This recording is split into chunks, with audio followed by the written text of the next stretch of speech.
नमस्कार दोस्तों, मैं डॉक्टर अनिल कुशवाहा। दोस्तों, आज आपके लिए एक बहुत अच्छे क्वेश्चंस का एक संकलन लेकर आए हैं।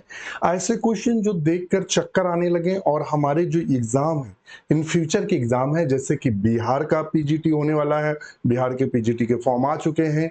दूसरा, हमारे एमपी का वर्ग फर्स्ट का एग्जाम होने वाला है। और आपके झारखंड का एग्जाम, संभावित एग्जाम है।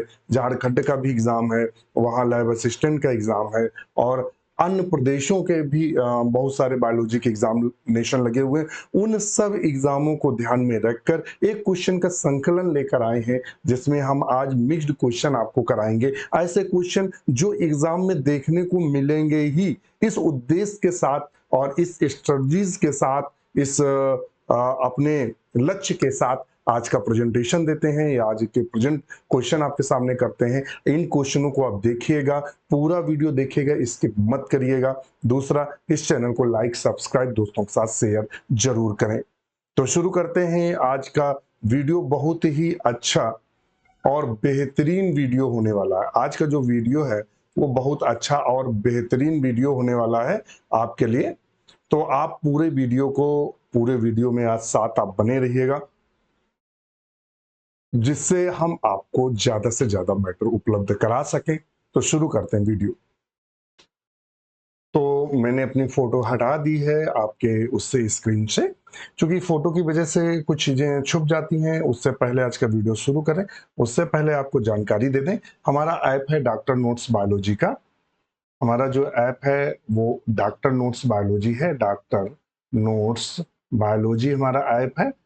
इसे गूगल प्ले स्टोर से आप डाउनलोड कर सकते हैं। गूगल प्ले स्टोर से डाउनलोड कर सकते हैं। तो ये आपको इस तरह से हमारा ऐप नजर आएगा। गूगल प्ले स्टोर से आप डाउनलोड कर सकते हैं और उसको साइन अप कर लेंगे। जैसे ही साइन अप करेंगे तो लॉगिन पासवर्ड आ जाएगा। लॉगिन पासवर्ड आ जाएगा और इस लॉगिन पासवर्ड को सेव कर लेंगे। 3 बैच दिखाएगा, एक 699 का दिखाएगा, जिसमें आपको टीजीटी और पीजीटी का कॉम्बो बैच है दोनों के लिए।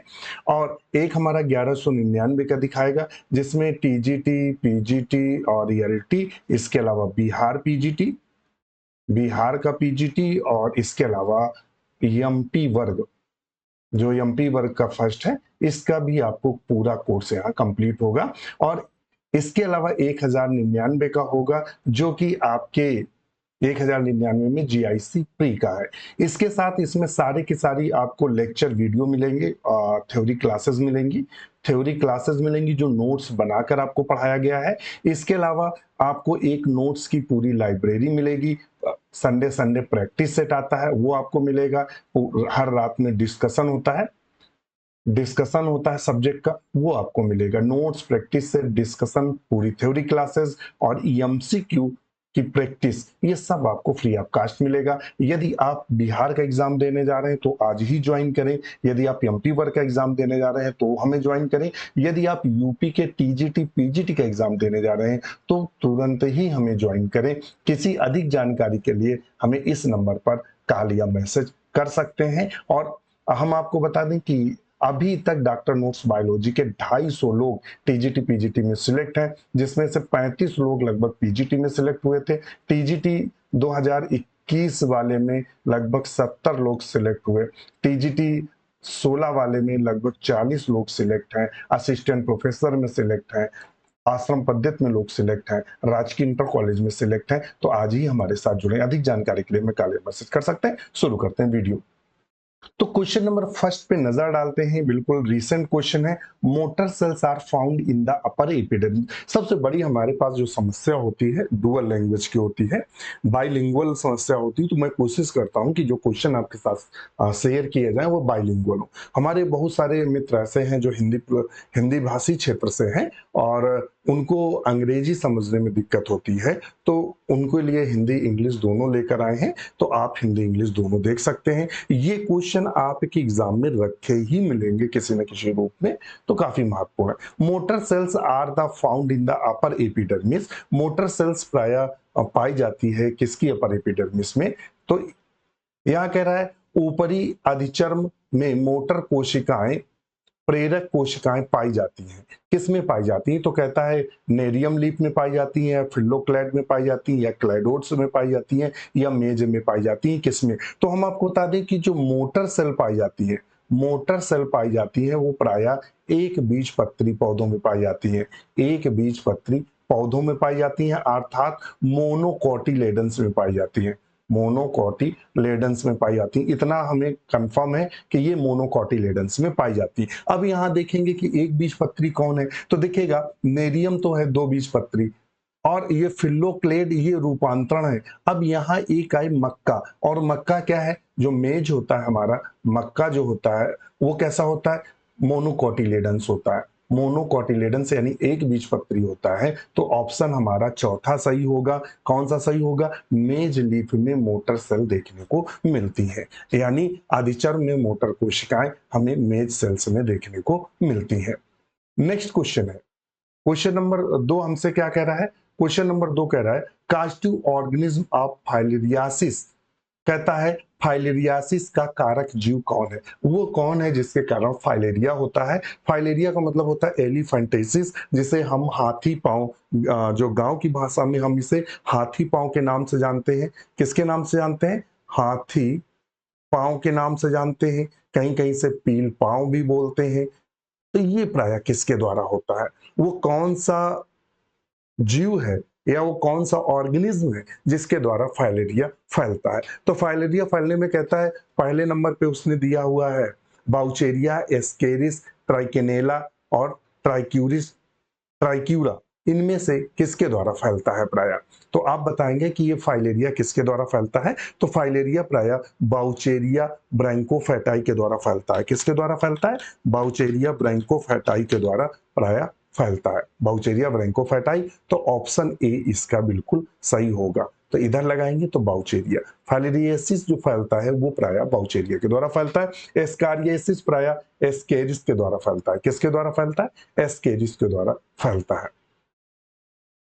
और ये जो है हमारा ट्राइक्यूरिस ट्राइक्यूरिया, ये ट्राइक्यूरिस ट्राइक्यूरा को हम विप वर्म के नाम से जानते हैं। ध्यान रखिएगा, ये एग्जाम में क्वेश्चन बना है पीजीटी में, विप वर्म किसे कहते हैं? तो ट्राइक्यूरिस ट्राइक्यूरा को हम प्रायः विप वर्म के नाम से जानते हैं। किसके नाम से जानते हैं? तो प्रायः विप वर्म के नाम से जानते हैं।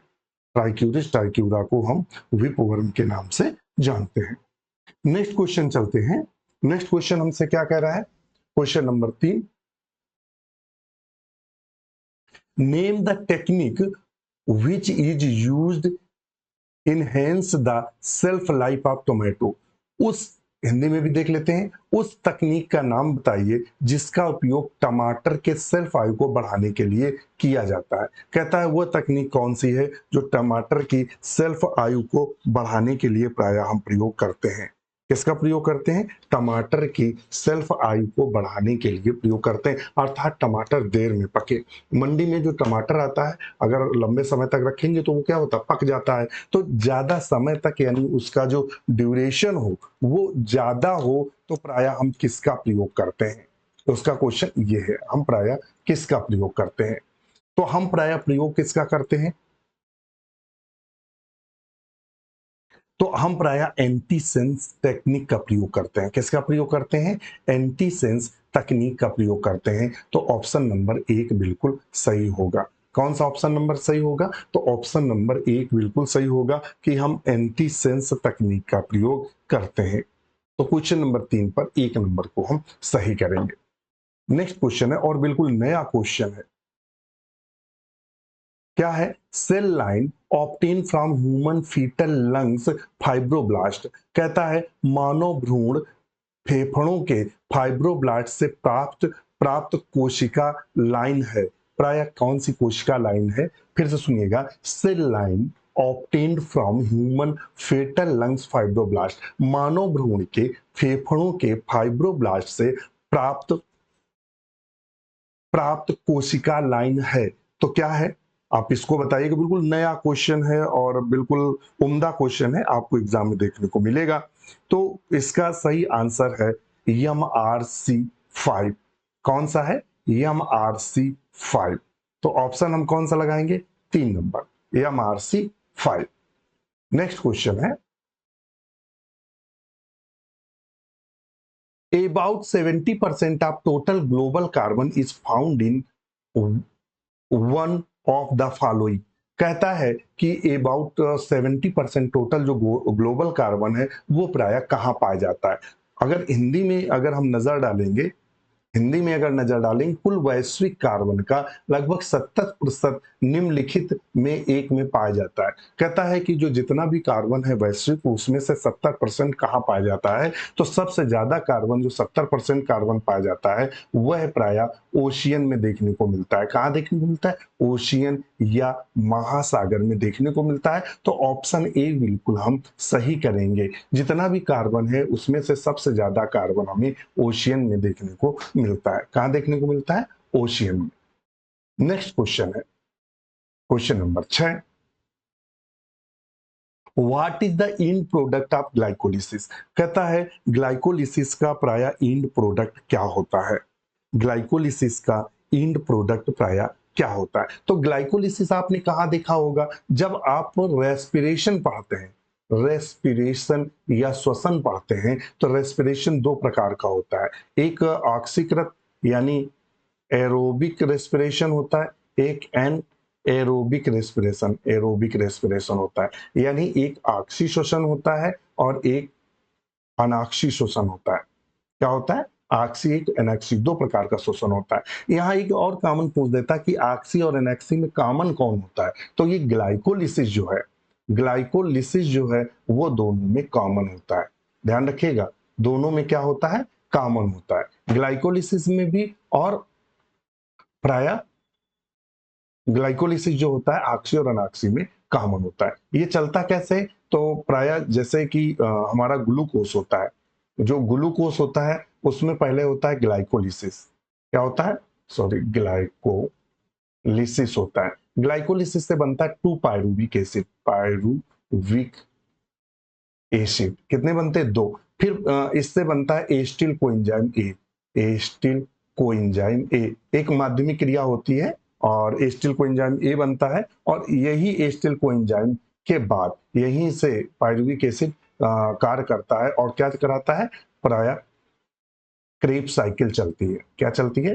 क्रेब्स साइकिल चलती है, ये क्रिया है। तो कहता है जो ग्लाइकोलिसिस है वो उसका इंड प्रोडक्ट क्या है, आखिरी में क्या बनता है? तो एक ग्लाइकोलिसिस यानी एक ग्लूकोज अणु से 2 पायरुविक एसिड के अणु बनते हैं। तो यहां देख लेते हैं कहीं पायरुविक एसिड लिखा है, तो ये ऑप्शन 3 में दिया हुआ है, तीसरे नंबर पर पायरुविक एसिड क्या बनता है? प्राय पायरुविक एसिड बनता है। तो ऑप्शन हम क्या लगा लेंगे? 3। तो यहां हम ये लगा लेंगे कि ग्लाइकोलिसिस का अंतिम उत्पाद क्या है, तो प्राय पायरुविक एसिड है अंतिम उत्पाद। क्वेश्चन नंबर 7 पे चलते हैं। The systematic arrangement of taxa is called वर्गकों या टेक्सा की वर्गीकृत व्यवस्था कहलाती है। ध्यान रखिएगा, जो सिस्टमैटिक अरेंजमेंट होता है टेक्सा का, उसको प्राय हम किसके नाम से जानते हैं? ध्यान रखिएगा। और यही इससे मिलता जुलता क्वेश्चन यूपी पीजीटी में आया था। उसने पूछा था लीनियस हिरार्की में क्या नहीं पाया, इस तरह का क्वेश्चन आया था। तो प्राय सिस्टमैटिक अरेंजमेंट जो टेक्सा का होता है उसे हम हिरार्की बोलते हैं। क्या बोलते हैं? हिरार्की। और खासकर जो दिया था लीनियस ने दिया था, उन्होंने क्रम बताया था कि क्लास के बाद क्या आता है, फैमिली के बाद क्या आता है, ऑर्डर के बाद क्या आता है, जीनस के बाद क्या आता है। ये जो क्रम है इसे हम हिरार्की के नाम से जानते हैं। किसके नाम से जानते हैं? हिरार्की के नाम से जानते हैं। तो वही कह रहा है जो सिस्टमैटिक अरेंजमेंट होता है टेक्सा का, उसे हम किसके नाम से जानते हैं? तो पहले नंबर पर तो उसने दिया है टैक्सोनॉमी। क्या दिया है? टैक्सोनॉमी। पहले नंबर पर टैक्सोनॉमी, फिर दिया है कीज, फिर दिया है जेन वंशावली, फिर दिया है हिरार्की। तो प्राय इसका सही आंसर है पदानुक्रम। क्या होता है? पदानुक्रम। तो ऑप्शन 4 को हम बिल्कुल सही करेंगे। आप चैनल को लाइक सब्सक्राइब करिएगा, दोस्तों के साथ शेयर करना ना भूलिए। नेक्स्ट क्वेश्चन देखते हैं।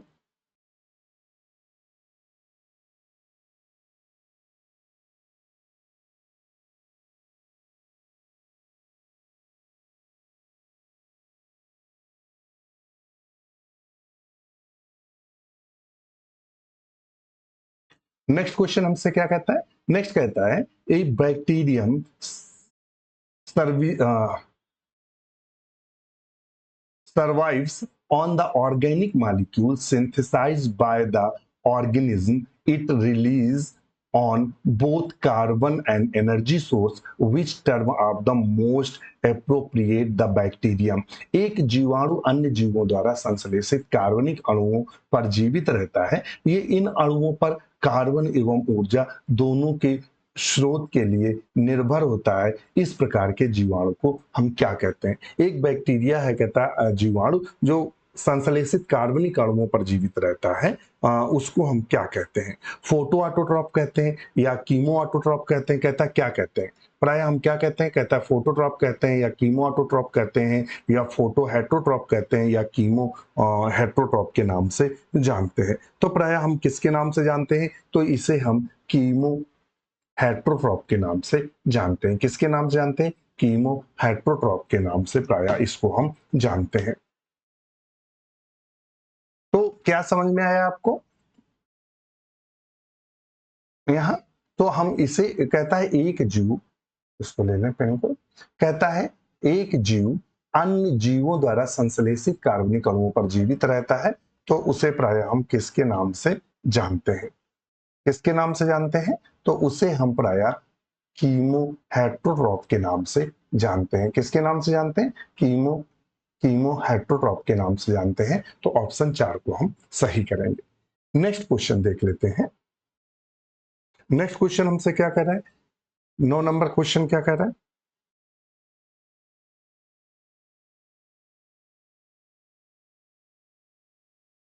9 नंबर क्वेश्चन कह रहा है व्हाट टाइप ऑफ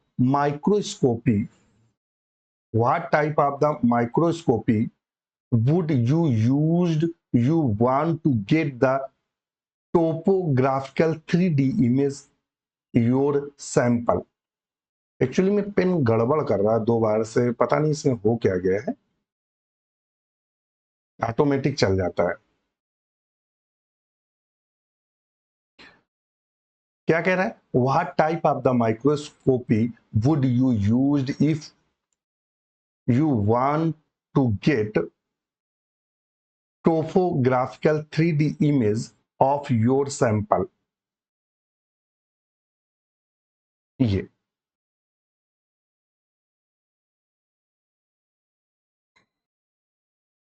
यदि आप अपने नमूने को स्थलाकृति 3D छवि प्राप्त करना चाहते हैं, तो आप किस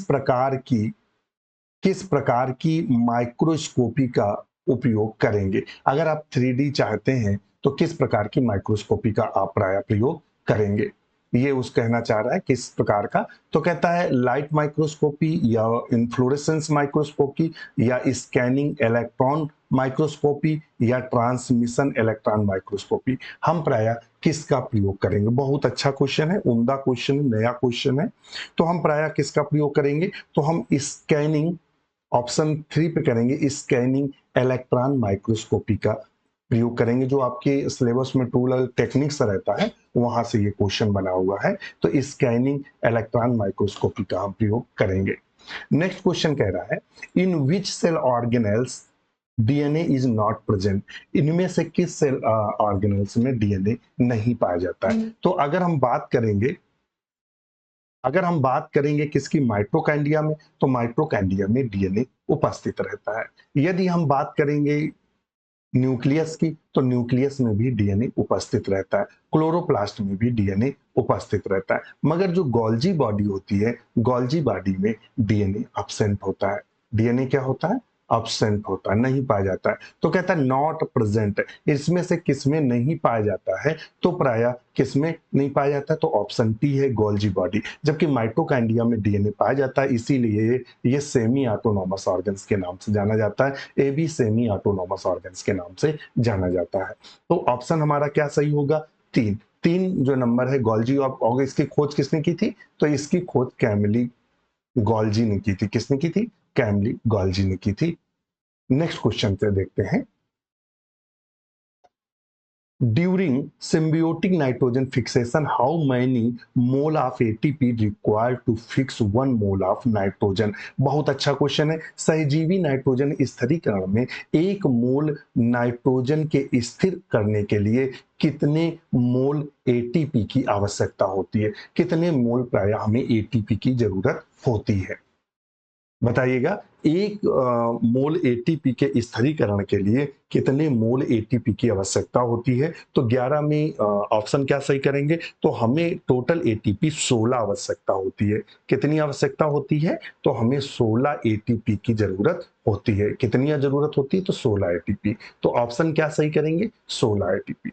फिर से सुनिएगा, सिम्बियोटिक नाइट्रोजन फिक्सेशन में जब हम सिम्बियोटिक नाइट्रोजन फिक्सेशन करते हैं तो 1 मोल नाइट्रोजन को स्थिर करने के लिए हमें 16 एटीपी की आवश्यकता होती है। नेक्स्ट क्वेश्चन देखते हैं, 12 number, which of the following type of require pollinator but result is genetically similar या ऑटोगैमी? निम्नलिखित में किस प्रकार के पराग पराग पॉलिनेटर, परागण बोल सकते हैं, की आवश्यकता होती है लेकिन परिणाम आनुवंशिकी रूप से ऑटोगैमी के समान हो? तो उसे हम किसके नाम से जानते हैं? किसके नाम से जानते हैं कि वो बिल्कुल जो परिणाम हो वो ऑटोगैमी के समान हो?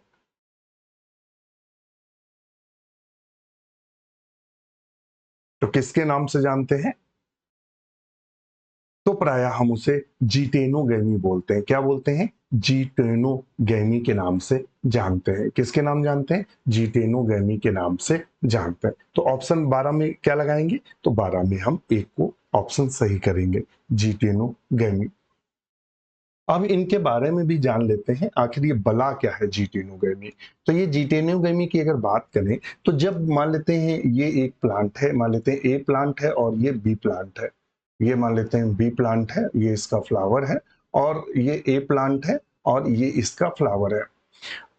नहीं, थोड़ा सा इसको चेंज करें, पहले इसको इरेज करते हैं,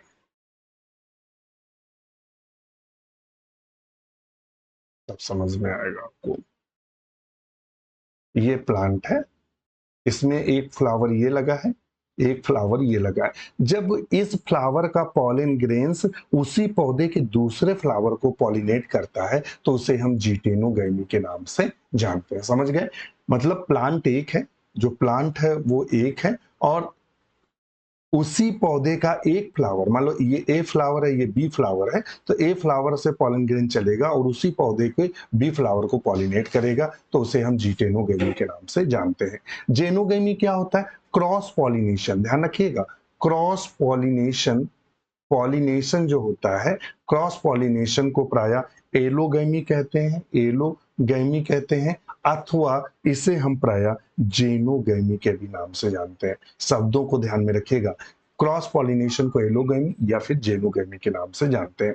क्लिस्टोगैमी क्या होता है? ऐसे फ्लावर जो खुल नहीं पाते हैं और वो हरदम बंद रहते हैं और उन्हीं के अंदर पॉलिनेशन हो जाता है, उसे हम क्लिस्टोगैमी के नाम से जानते हैं। और अक्सर इसके एग्जाम्पल पूछता है तो ऑक्जेलिस है इसका एग्जाम्पल, और वियोला, वियोला है, कैमेलिना है, आदि इसके एग्जाम्पल है। क्लिस्टोगैमी वेरी वेरी इंपॉर्टेंट है। हाँ, तो इसको भी ध्यान रखिएगा क्लिस्टोगैमी को। तो हम यहाँ आंसर जो होगा वो होगा सजाती पुष्पी परागण। तो ऑप्शन 1 को हम सही करेंगे। नेक्स्ट क्वेश्चन देख लेते हैं, red rust of T caused by, चाय का रेड रस्ट होता है, रेड रस्ट किसके द्वारा होता है? तो प्रायः रेड रस्ट जो होता है वो एक एल्गी के द्वारा होता है, शैवाल के द्वारा होता है। किसके द्वारा? और वो एल्गी कौन सा है? तो वो प्रायः ग्रीन एल्गी है। कौन है? ग्रीन एल्गी है। कौन है? सिफाइल्यूरस, सिफाइल्यूरस नाम का एल्गी है जिसके द्वारा रेड रस्ट होता है। देखिए, बहुत उम्दा क्वेश्चन पूछा है, गहराई से आपसे क्वेश्चन पूछा है, जिससे अच्छे अच्छे इसमें चक्कर खा जाए। तो 13 का हम नंबर 2 करेंगे, ग्रीन एल्गी। अब आप देखिएगा ये ग्रीन एल्गी है, यहीं आप कंफ्यूज हो जाएंगे। कंफ्यूज कैसे हो जाएंगे? रेड रस्ट कास्ड बाय तो आप तुरंत रेड एल्गी लगा देंगे, जो कि नहीं, वो क्या है? ग्रीन एल्गी है, यानी क्लोरोफाइसी का सदस्य है। किसका सदस्य है? तो प्राय क्लोरोफाइसी का सदस्य है। तो ऑप्शन हम क्या लगाएंगे, और वो है कौन? तो वो है प्राय सिफेल्यूरस। सिफेल्यूरस के द्वारा प्राय फैलता है रेड रस्ट ऑफ टी। तो ऑप्शन हम कौन सा सही करेंगे? तो ऑप्शन 2 सही करेंगे। नेक्स्ट क्वेश्चन 14 नंबर पर चलते हैं, the epithelium found in the walls of blood vessels, रक्त वाहिकाओं में पाई जाने वाली उपकला है। जो ब्लड वेसल्स में जो एपिथीलियम पाई जाती है वो प्रायः कौन सी एपिथीलियम है?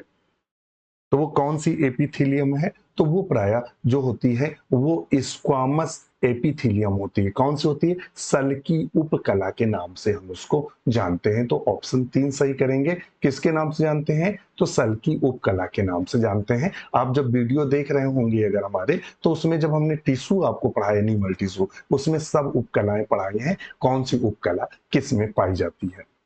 नेक्स्ट क्वेश्चन है क्वेश्चन नंबर 15।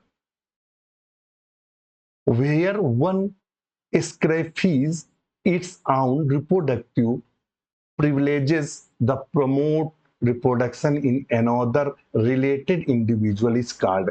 जब एक प्राणी अन्य संबंधित प्राणी में प्रजनन को बढ़ावा देने के लिए अपने स्वयं के प्रजनन विशेषाधिकारों को त्याग करता है तो इसे हम कहते हैं। इसे प्राय क्या कहते हैं? जब एक जीव दूसरे के रिप्रोडक्शन को प्रेरित करने के लिए अपनी जनन क्षमता को त्याग देता है तो इसे प्राय हम क्या कहते हैं? बिल्कुल नया क्वेश्चन है, उम्दा क्वेश्चन है, आपको मिलेगा। तो उसे प्राय हम सुसामाजिकता के नाम से जानते हैं। तो यू सोशियलिटी के नाम से जानते हैं। प्राय किसके नाम जानते हैं? यू सोशियलिटी के नाम से, सुसामाजिकता के नाम से जानते हैं।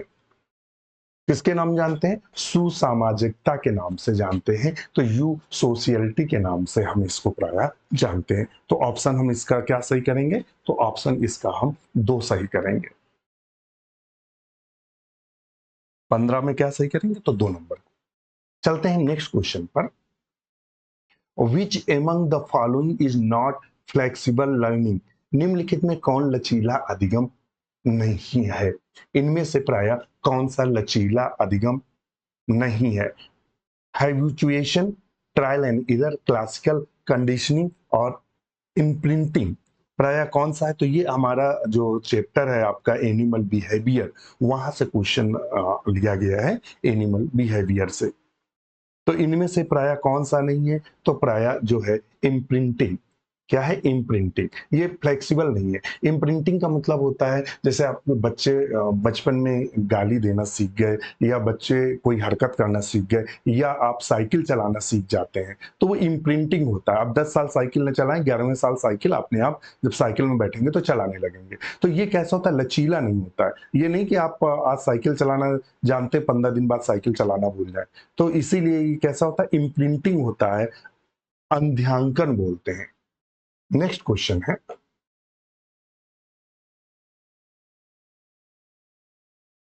सिंजिनेसियस एंड एपिपिटेलस स्टेमेन आर फाउंडेड। कहता है युक्त कोशी सिंजिनेसियस पुंकेसर और एपिपिटेलस कंडीशन किसमें देखने को मिलती है? तो ये प्राय किसमें सिंजिनेसियस कंडीशन प्राय हमें किसमें देखने को मिलती है? एक होता है सिनेंड्रस और एक होता है सिंजिनेसियस। ध्यान रखिएगा, ये कुछ ऐसे टर्म्स हैं जो आपको बार बार विचलित करेंगे। तो ये प्राय कंडीशन किसमें देखने को मिलती है? तो प्राय कहता है पोएसी में या एपीएसी में, लिलिएसी में। पहले सिंजिनेसियस की कंडीशन जान लेते हैं। जब स्टैमेन के जो एंथर लोब होते हैं वो आपस में चिपके रहते हैं तथा इनके इनके जो फिलामेंट्स होते हैं वो स्वतंत्र होते हैं, इस कंडीशन को हम सिंजिनेसियस के नाम से जानते हैं। एपिपिटेलस का मतलब होता है पीटल से चिपके हुए निकलना। तो दल लग्न बोलते हैं, जो पेटल्स होते हैं, पेटल से चिपके हुए निकलना। तो सिंजिनेसियस कंडीशन किस में देखने को मिलती है? तो सिंजिनेसियस कंडीशन प्राय कंपोस्टी में देखने को मिलती है। कंपोजिटी में देखने को मिलती है। अब कंपोजिटी के नाम बदले तो 7 फैमिलियां हैं जिनके नाम बदल दिए गए। कौन कौन 7 फैमिलियां हैं? पहली आती है ग्रेमनी। ग्रैमनी, ग्रैमनी का नाम बदलकर कर दिया गया पोएसी। ग्रैमनी को क्या बदल दिया गया? पोएसी कर दिया गया। पामी को एरिएसी कर दिया गया, क्रूसी फेरी को ब्रेस्केसी कर दिया गया, गट्टी फेरी को कोलिएसी कर दिया गया, लेग्यूमिनेसी को फाइवेसी कर दिया गया, लाइबिएटी को लेमिएसी कर दिया गया, अम्बली फेरी को एपीएसी दिया है। तो ये अम्बली फेरी है। अम्बली अम्बेली सॉरी अम्बेली फेरी, अम्बली फेरी को एपीएसी कर दिया गया। लिलिएसी और एस्ट्रेसी कंपोस्टी को कर दिया गया है। तो ऑप्शन क्या सही करेंगे? 4। तो ये 7 फैमिलियां आप याद कर लीजिएगा, इनके नाम बदले गए हैं। एक है ग्रैमनी, पामी, क्रूसीफेरी, गट्टीफेरी, लेग्यूमिनेसी, लेबिएटी, कंपोस्टी, अम्लीफेरी, इनके नाम अल्टरनेटिव आप रट के रखिएगा। चूंकि क्वेश्चन एग्जाम में कभी कभी तो आपके ओल्ड नाम दे देता है, कभी कभी न्यू दे देता है। अब जैसे यहाँ आपको कंपोस्टी लगभग लोगों को याद रहता है, एस्ट्रेसी याद नहीं होगा तो क्वेश्चन गलत हो जाएगा। तो ऑप्शन क्या सही करेंगे? एस्ट्रेसी। इसको ध्यान में रखिएगा, इसलिए हमने इसको थोड़ा सा ध्यान दिलवाया आपको। तो ऑप्शन 4 सही होगा। नेक्स्ट क्वेश्चन है,